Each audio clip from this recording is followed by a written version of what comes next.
Estou iniciando agora o capítulo 48, neste dia 17 de fevereiro, segunda-feira. 17 de fevereiro, segunda-feira. Vamos iniciar agora o capítulo 48, nesses 48 dias de leitura de 2025. Estamos no livro de Gênesis, capítulo 48, neste dia 17, segunda-feira de fevereiro.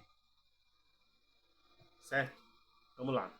Agora a gente passa de 1706 para 1000. Olha só, vai ter uma distância de tempo aí grande. Porque vamos passar de 1706 para 1689 a.C. E quer falar dos filhos de José, que diz assim: o que aconteceu depois dessas coisas? Hebreus, capítulo 11, versículo 21. Ilumina o maravilhoso 48º capítulo de Gênesis. De fato, nos capítulos 48 e 49, Jacó resplandece como nunca antes. Podemos notar que o Espírito Santo se refere a ele repetidas vezes como Israel. É a grande ação da fé em sua vida, débil e moribundo, e sem nada mais do que a vara na qual se apoiava e adorava. Mesmo assim, Jacó outorgou uma vasta e insensível, uma vasta, invisível herança a seus netos. E aconteceu depois destas coisas que alguém disse a José: eis que teu pai está enfermo. Então ele tomou consigo seus 2 filhos, Manassés e Efraim. Estes jovens deveriam ter entre 18 ou 20 anos nesse momento. E diz assim. Vamos ler de novo a referência aqui explicada, sem pausa. Hebreus, capítulo 11, verso 21, ilumina o maravilhoso 48º capítulo de Gênesis. De fato, nos capítulos 48 e 49, Jacó resplandece como nunca antes.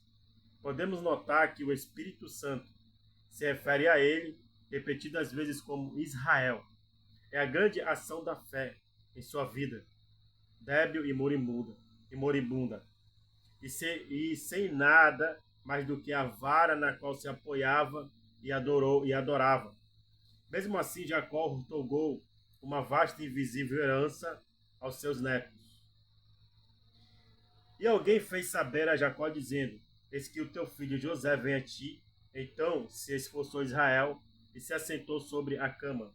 José quer dizer que os 2 netos de Jacó sabiam e se deem conta de que, embora a tenham nascido no Egito, e tudo que eles conheciam era o Egito, mesmo assim, não eram egípcios, e sim da casa de Jacó. Quer dizer, israelitas. Isso é uma representação dos crentes nascidos neste mundo, os quais de todo modo não são deste mundo, e sim do mundo vindouro. E finalmente o significado da mudança do nome de Jacó para Israel não terá que ser ignorado por fé. É sempre pela fé.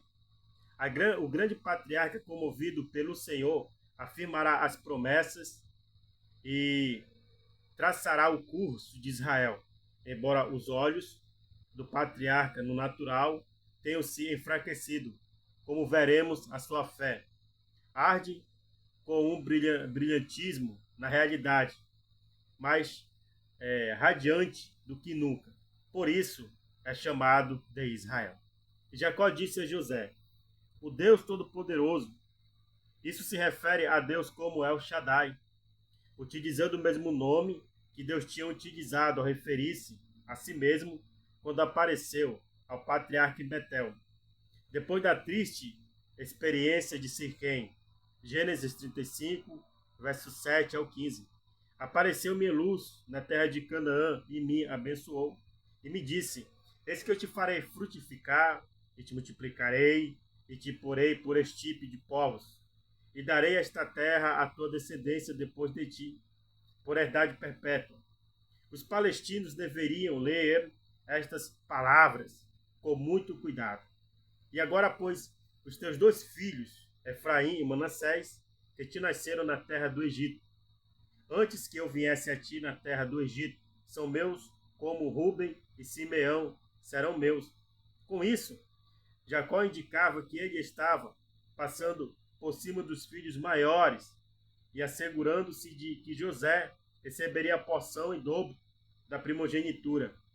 Isso se aplicará a Efraim e Manassés. Portanto, Jacó, pelo Espírito Santo, reclamava-os como filhos dele. E os que depois dele geraste serão teus. Pelo nome de seus irmãos serão chamados em suas herdades. Embora ele pudesse ter sido, não há registro nas Escrituras de que José teve outros filhos, além de Efraim e de Manassés. Mas, se tivesse, eles não poderiam ser contados, uma vez que a bênção diz respeito a Efraim e Manassés. Em outras palavras, a bênção deles teria que ser a bênção dos 2. Tudo isto é de grande importância porque tinha a ver com o levantamento da nação de Israel, da qual viria o Messias, e seria dada a palavra de Deus. De fato, nada no mundo era mais importante que isto. Por isso, o Espírito Santo instruía a Jacó a respeito. Porque quando eu vinha de Padã-Arã, morreu Raquel na terra de Canaã, no caminho, como meia légua de terra. Quando vinha a Efrata, e eu sepultei ali, no caminho de Efrata, que é Belém, onde morreu Raquel. É onde nasceria Jesus. Se o grão do trigo não cai na terra e morre, ele fica só. Mas, se morre, dá muito fruto. João, capítulo 12, 24. Presta atenção. Para dar frutos, a semente tem que morrer. A semente, para dar fruto, tem que morrer. Ou seja, você que é salvo em Cristo Jesus, para dar fruto, tem que morrer. Tá? Não vou explicar isso agora. Mas para darmos frutos em Cristo, temos que morrer. Amém? A bênção. Israel viu os filhos de José e disse: quem são estes? O fato de Jacó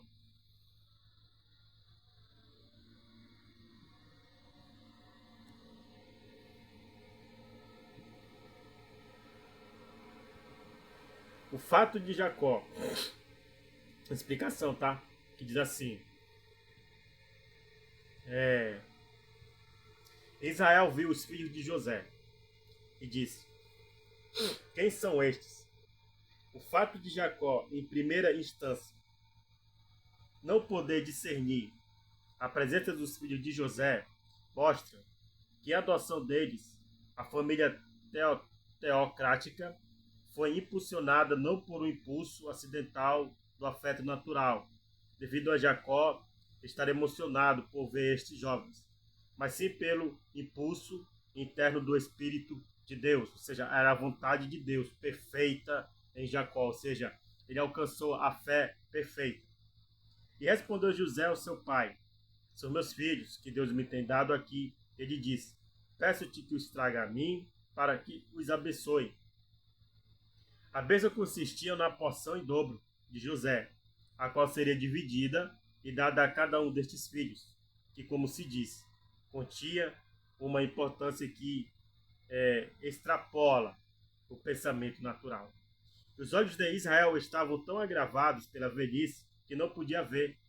Fê-los, pois, chegar a ele, e ele os beijou e os abraçou. Embora o patriarca estivesse cego, ou quase cego, o Espírito Santo o chama de Israel, porque ele podia ver por fé. Aleluia. E disse Israel a José: não pensava em ver o teu rosto. Eis aqui, Deus me tem feito ver também a tua descendência. Ou seja, essa fé, ela é logíqua, é muito além do que os nossos olhos podem ver, do que os nossos olhos podem pensar, do que o nosso pensamento humano jamais alcançou. Ou seja, é uma fé longe. Mesmo cego, Jacó conseguiu ver os filhos de José através da fé. Explica. Satanás havia dito ao patriarca que ele nunca voltaria a ver José, mas agora o Espírito Santo diz: não só viste a José, mas também os filhos dele, ou seja, isto é verdadeira fé. Foi muito além do que o diabo colocou em seu coração, na sua mente, de que ele não veria mais. E a fé dele fez ver não só José como os filhos dele, ou seja, é muito longe, muito além. Que explica aqui, a verdadeira fé em Deus nunca decepciona. Aleluia. Se você é derrotado, se você não para em nenhum ministério, e todo ministério que você passa, você é humilhado, você não tem fé. A sua fé é uma fé falsa. É uma fé que não é no Deus verdadeiro. É uma fé que muitas das vezes é até mesmo em você mesmo. Em você mesmo você faz o seu Deus. Querendo fazer a sua vontade. Querendo ir diante das suas interpretações. Mas não as do Espírito Santo. Entendeu? A verdadeira fé em Deus nunca decepciona. Então José os tirou de entre os joelhos de seu pai e se inclinou a terra diante da sua face. Proclama o fato de que José compreendeu a tremenda importância do que foi dito e feito ali. E tomou José a ambos Efraim na sua mão direita, à esquerda de Israel, porque Efraim era o menor, e Manassés à sua esquerda, à direita de Israel, porque era o maior, e lhes fez chegar a ele. Então Israel estendeu a sua mão direita e a pôs sobre a cabeça de Efraim, que era o menor. É indicado por sua mão direita que a maior parte da bênção seria para Efraim, embora ele fosse o menor. E a sua mão esquerda sobre a cabeça de Manassés, colocando assim as suas mãos de propósito, guiado pelo Espírito Santo, embora Manassés fosse o primogênito, não fosse pelo Espírito de Deus, ele teria recebido a porção maior. E abençoou José. A porção em dobro seria para os filhos de José, justo, antes que Jacó abençoasse estes jovens. O idoso patriarca toma o seu bastão, apoia-se para não cair, postra-se agradecido em adoração a Deus. O autor de Hebreus menciona isso, Hebreus 11, 21, e diz: o Deus em cuja presença andaram os meus pais, Abraão e Isaque, o Deus que me sustentou desde que eu nasci até este dia. Ele especifica que a bênção que está por pronunciar vinha de Deus, e de Deus somente. O anjo que me livrou de todo mal, o Senhor é mencionado aqui como um anjo, mas não se pode confundi-lo com essa criação em particular. Abençoe a estes moços, e seja chamado neles o meu nome, e o nome de meus pais, Abraão e Isaque, e multipliquem-se em grande multidão no meio da terra. O nome se referia à promessa, enquanto que a multidão se referia à bênção. A promessa tinha a ver com o Redentor vindouro, que efetivamente veio. A bênção é concernente à multidão e se cumpriu parcialmente, mas ela se cumprirá definitivamente ao milênio vindouro, quando Israel será a primícia nação da terra. Vendo então José que seu pai punha a mão direita sobre a cabeça de Efraim, causou-lhe isto um desgosto, porque Efraim era o menor, e portanto não deveria normalmente receber a porção maior, e tomou a mão de seu pai para a transpor de sobre a cabeça de Efraim para a cabeça de Manassés. E disse José ao seu pai: não assim, meu pai, porque este é o primogênito. Manassés é o primogênito. Põe a tua mão direita sobre a sua cabeça. Mas seu pai não o quis e disse: eu sei, meu filho, eu sei. Também ele deverá ser um povo e será também acrescentado. Mas o seu irmão menor será maior que ele, e a sua descendência será uma multidão de nações. O reino do norte, Israel, 800 anos depois, seria chamado Efraim. Entretanto, o cumprimento maior tem a ver com uma multidão de nações que espera a era do reino vindouro. E os abençoou naquele dia, dizendo: em ti abençoarei Israel, dizendo: Deus te faça como Efraim e como Manassés. E pôs Efraim diante de Manassés. E disse Israel a José: eis que eu morro, mas Deus será convosco, e vos fará voltar para a terra de vossos pais. O que ocorreria 240 anos depois. E eu tenho dado a ti uma parte a mais sobre os teus irmãos, a qual tomei eu da mão dos amorreus com a minha espada e com o meu arco. Não é dito exatamente o que significa esta declaração de Jacó. Bem poderia ser um conflito com os amorreus, do qual não nos é dada informação alguma. Entretanto, referia-se ao dia vindouro, quando Israel derrotará os que refutam o seu direito à terra prometida. Isso terá lugar na segunda vinda. Né? Então aqui finalizamos o capítulo 48, neste dia 17 de fevereiro, segunda-feira. E vamos prosseguir para o capítulo 49, no dia 18 de fevereiro. Tá? Até o próximo capítulo.